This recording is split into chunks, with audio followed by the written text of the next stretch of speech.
Soft you now, the fair Ophelia, nymph in thy horizons, be all my sins remembered. Good, my lord.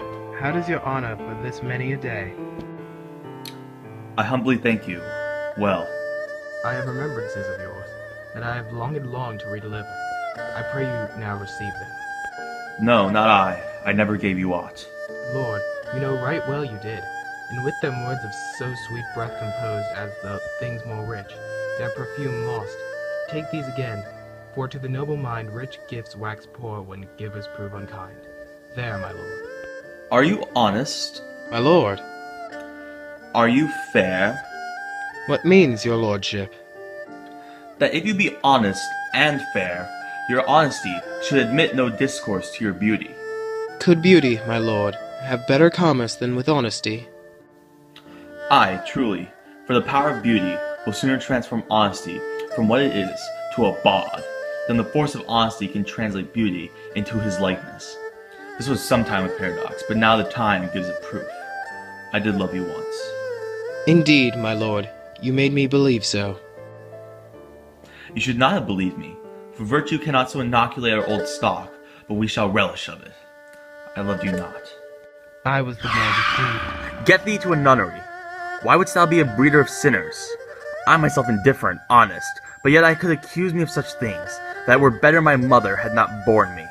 I'm very proud, revengeful, ambitious, with more fences at my beck than I have thoughts to put them in, imagination to give them shape, or time to act them in. What should such fellows as I do, crawling between earth and heaven? We are errant knaves, all. Believe none of us. Go thy ways to a nunnery. Where's your father? At home, my lord. Let the doors be shut upon him, that he may play the fool nowhere but in his own house. Farewell. Oh, help him, you sweet heavens! If thou dost marry, I'll give thee this plague for thy dowry.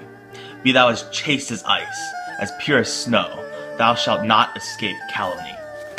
Get thee to a nunnery, farewell. Or if thou wilt needs marry, marry a fool, for wise men know well enough what monsters you make of them. To a nunnery go, and quickly too. Farewell. Heavenly powers, restore him! I've heard of your paintings too, well enough. God hath given you one face, and you make yourselves another. You jig, and you amble, and you lisp. You nickname God's creatures, and make your wantonness your ignorance. Go to, I'll no more on it. It hath made me mad. I say we will have no more marriage. Those that are married already, all but one, shall live. The rest shall keep as they are. To a nunnery go.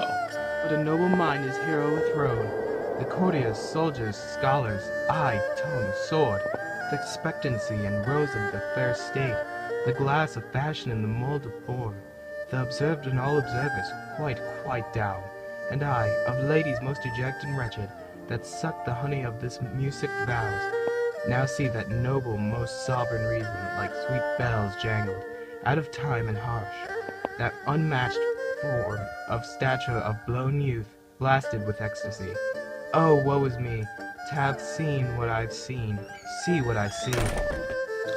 Love?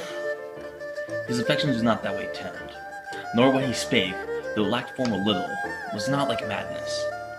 There's something in his soul, o'er which his melancholy sits on brood, and I do doubt the hatch and the disclose will be some danger, which for to prevent I having quick determination, thus set it down.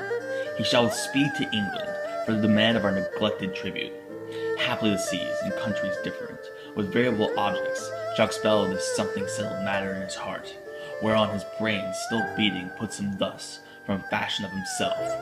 What think you on it? But yet do I believe the origin of commencement of his grief sprung from neglected love. How now, Ophelia?